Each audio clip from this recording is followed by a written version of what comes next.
Guys, welcome to Fusion Coding. तो मैं आज आपके सामने एक और हैकर रैंक की प्रॉब्लम लेकर आया जो कि है bill division.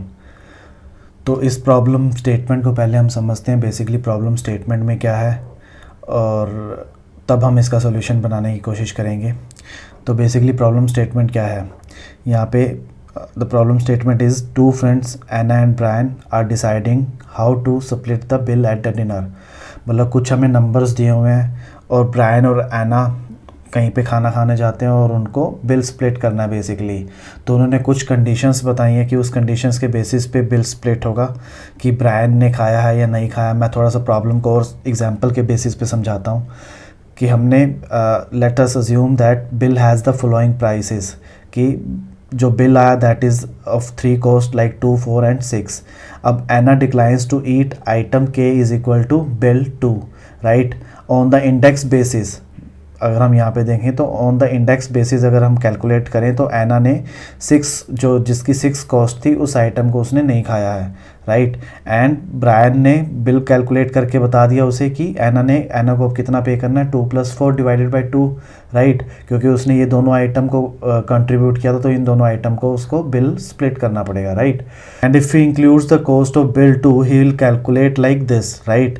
And in this second case he should refund 3 to Ana. थोड़ा और समझते हैं इस प्रॉब्लम को, राइट। अब फंक्शन डिस्क्रिप्शन के बारे में देखते हैं। फंक्शन डिस्क्रिप्शन के अंदर क्या लिखा हुआ है कि हमें एक बॉर्न एपेटाइट फंक्शन है जो कि एडिटर में लिखा हुआ वो हमें कंप्लीट करना है, राइट, कि वो फेयरली स्प्लिट हुआ है या नहीं हुआ।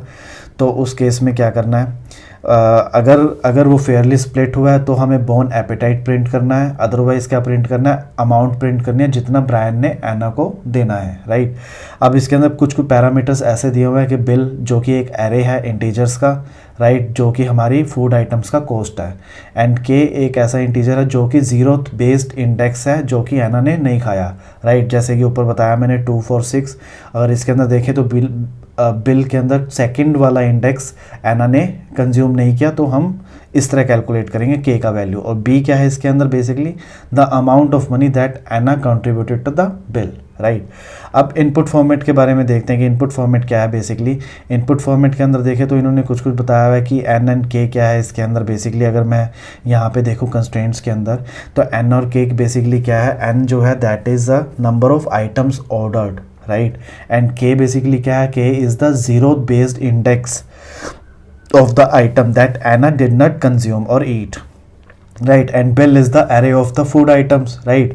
And third line contains an integer b जो कि amount of the money that Brian charged Anna for her share of the bill, right.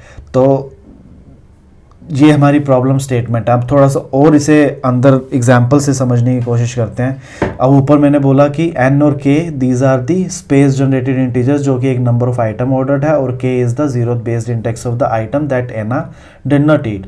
First line contains, right, and this is the first line for here is the number of items which is ordered and 1 is the index based जो कि एना ने consume नहीं किया, right. और ये array हमारा दिया हुआ है और ये 12th क्या है, 12 बेसिकली इज़ अ बी जो कि ब्रायन ने एना को चार्ज किया है बिल के लिए।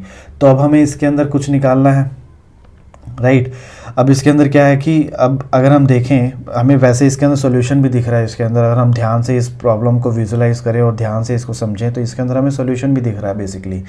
तो अब इसके अंदर क्या, फर्स्ट इंडेक्स का एना ने कंज्यूम नहीं किया, राइट, 0, 1 मतलब 10 वाला आइटम इसने जो जिसकी कॉस्ट 10 थी वो उसने कंज्यूम नहीं किया है। तो अब बिल जो स्प्लिट होगा वो 9, 2 और 3 के बेसिस पे होगा, राइट। अगर मैं इन तीनों को ऐड करूं तो कितना हमारा सम आता है, 3 + 2 + 9 is 14, right. And if you divide it by 2 then it is 7, right. Brian को एना से 7 रुपीज़ लेना चाहिए था बट उसने कितना चार्ज किया, उसे 12, राइट। तो अब उस केस में हमारा आउटपुट क्या होगा, हमें अगर ओवर चार्ज कर रहा है तो ओवर चार्ज के केस में हम अब ब्रायन को रिटर्न करना है बेसिकली। तो ब्रायन रिफंड करेगा एना को कितना रिफंड करेगा। अगर यहाँ पे 7 वैल्यू निकल के आ रहा था तो 12 उसने चार्ज किया तो 12 - 7 is equal to 5, right. Is the solution. अब इसी प्रॉब्लम को अगर हम थोड़ा और तरीके से एक्सप्लेनेशन थोड़ा और तरीके से समझने की कोशिश करते हैं बेसिकली। तो अब इसके अंदर क्या है कि सेम प्रॉब्लम है, ठीक है। 4 number of the items ordered, first item Ana ने कंज्यूम नहीं किया, हमारा वही 4 वैल्यू है 3, 10, 2 एंड 9, राइट। बट इस टाइम पे ब्रायन ने एना को 7 रुपीज़ चार्ज किया, 7 चार्ज किया, राइट। और हमारा सम कितना आ रहा था यहाँ पे 3 + 2 + 9 that is 14, if you divided by 2 then it is 7। तो हमारा एक्चुअल जो चार्ज हुआ है दैट इज़ राइट, जो ब्रायन ने एना को चार्ज किया दैट इज़ राइट, राइट। तो इस केस में हम क्या रिटर्न करेंगे, उसे बोन एपेटाइट, राइट। अगर हमारा ओवर चार्ज हो रहा है तो हम उस केस में ओवर चार्ज अमाउंट रिटर्न करेंगे, अदरवाइज हम क्या रिटर्न करेंगे, बोन एपेटाइट। अब इसके अंदर तुम्हें सॉल्यूशन भी थोड़ा थोड़ा समझ आ रहा होगा आप लोगों को कि मतलब करना क्या है। बेसिकली हमारे पास 3 तरह की चीज़ें, अगर मैं थोड़ा सा और एडिटर में चलता हूँ, बोन एपेटाइट का फंक्शन दिखाता हूँ आपको। ये हमें फंक्शन कंप्लीट करना है। इसके अंदर क्या है कि एरे आ रहा है, राइट, एंड के आई मैंने पहले ही बताया कि ये क्या है कि जो कि एना ने कंज्यूम नहीं किया है, राइट। और बी क्या है यहाँ पर, जो कि ब्रायन ने एना को चार्ज किया है, ब्रायन ने एना से जितना पैसा लिया है बेसिकली, राइट। तो अब हमें अगर देखा जाए तो हमें सबसे पहले क्या कैलकुलेट करना है। इसके अंदर हम ऐसे कर सकते हैं कि पहले शायद काउंट निकाल लें, राइट, कि हमारा जो एरे के अंदर जितने भी फूड आइटम्स हैं हम उनका काउंट निकाल लेते हैं, राइट। हम कुछ ऐसा करके देखते हैं। मैं पहले एक वेरिएबल डिक्लेयर करता हूँ, let count is equal to 0, right. अब मैं एक फॉर लूप चलाता हूँ, for let I is equal to 0, I less than bill is the array, right, bill dot length, right, and I plus plus, and count कैसे, count plus is equal to bill आई।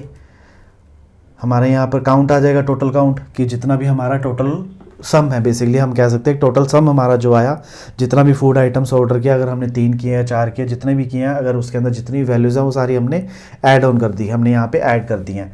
अब हमें निकालना है कि जितना, अब के क्या है यहाँ पे, 0th इंडेक्स ऑफ द जो एना ने कंज्यूम नहीं किया है। हम यहाँ से एक चीज़ निकाल सकते हैं कि जो आइटम कंज्यूम हुई है, बेसिकली हम एक वेरिएबल का नाम दे देते हैं कुछ ऐसा, let items cost, let cost of consumed items, right. अब इसके अंदर मैं क्या कर सकता हूँ, हमारे पास के इंडेक्स का वैल्यू है कि जो कि एना ने नहीं कंज्यूम किया, हम एना के लिए निकाल रहे हैं, बेसिकली अभी एना के लिए वैल्यू निकाल रहे हैं। तो हम सीधा सीधा ये बोल सकते हैं कि जो हमारे पास काउंट का सम आया, right, count minus bill is the array and के इज़ द इंडेक्स। यहाँ से हमारा क्या आ जाएगा कि जो कंज्यूम्ड आइटम है उसका कॉस्ट आ गया, बेसिकली हमारे पास टोटल कॉस्ट आ गया। अब हमें क्या करना है बेसिकली, तो अब हमें क्या करना है कि अब ब्रायन ने जो एना को चार्ज किया है, अब हम उसके ऊपर चलेंगे, अब उसकी बात करेंगे कि मैं एक और वेरिएबल बनाया था यहाँ पे, let overcharged, right, overcharged amount, overcharge is fine, right. अब इसके अंदर क्या है, बेसिकली हमारे पास कॉस्ट ऑफ कंज्यूम्ड आइटम्स आ चुका है, राइट। अगर हम सपोज करें यहाँ पर हमारा यहाँ पे 329 these were the consumed items, हमने कंज्यूम्ड आइटम का कॉस्ट निकाल लिया है, जो कि 3 + 2 + 9 जो 14 बनता है, यहाँ पे 14 बनता है, राइट। अब हमें क्या निकालना है, बेसिकली जितना ब्रायन ने एना को कितना मतलब चार्ज किया है, वो ओवर चार्ज किया, हमने ओवर चार्ज का एक नाम वेरिएबल दे दिया, दैट्स इट। अगर मैं यहाँ पे देखूँ तो हमारे पास B which is the amount जो कि ब्रायन ने एना को चार्ज किया है, right, and cost of the consumed item, अगर मैं इसे डिवाइड कर दूँ 2 से, राइट, तो हमारे पास यहाँ पे ओवर चार्ज की वैल्यू आ जानी चाहिए। कोई डाउट है? नहीं है, राइट। तो यहाँ पे मैंने क्या निकाल दिया, ओवर चार्ज वैल्यू। तो मैं यहाँ पे इस वेरिएबल को थोड़ा सा और अच्छा कर देता, इज ओवर चार्ज कर देता हूँ, राइट। अब मैं क्या बोलूँगा, if is over charge, right. हमने क्या बोलना था कि अगर वो ओवर चार्ज हुआ है तो हम उस केस में उस अमाउंट को रिटर्न करेंगे, एल्स में हम बोन एपेटाइट रिटर्न करेंगे अगर ओवर चार्ज नहीं हुआ है। इफ़ हम यहाँ पे इसको लिख देते हैं not is overcharge, then हम क्या कर देंगे, कंसोल डॉट लॉग, यहाँ पे सिंपली प्रिंट कर देंगे bone, spelling can be wrong, मैं स्पेलिंग थोड़ी सी यहाँ से कॉपी पेस्ट कर लेता हूँ, स्पेलिंग इज़ राइट एक्चुअली।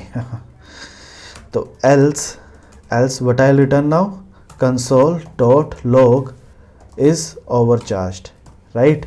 तो अगर हम अब इस सॉल्यूशन को ज़रा चला कर देखें तो पहले हम देख लेते हैं इज़ ओवरचार्ज, या अगर मान लो यहाँ पे ज़ीरो आता है तो मतलब इस केस में ब्रायन ने एना को ओवरचार्ज नहीं किया। अगर ज़ीरो आया तो मतलब हमारा एपेटाइट बोन एपेटाइट रिटर्न होना चाहिए, which is right.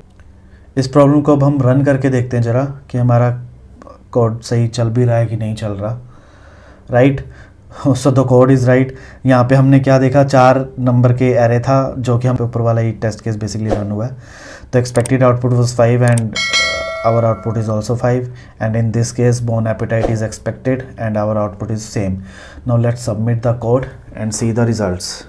So all test cases are passed, right? If we can see that all test cases are passed. So guys, yes, this is the solution जो कि इसका हो सकता है। अगर इससे अच्छा solution अगर आप लोगों को पता है तो प्लीज़ कमेंट सेक्शन में शेयर कीजिए और बताइए मुझे कि इससे भी अच्छा solution हो सकता है। And thanks for watching the video.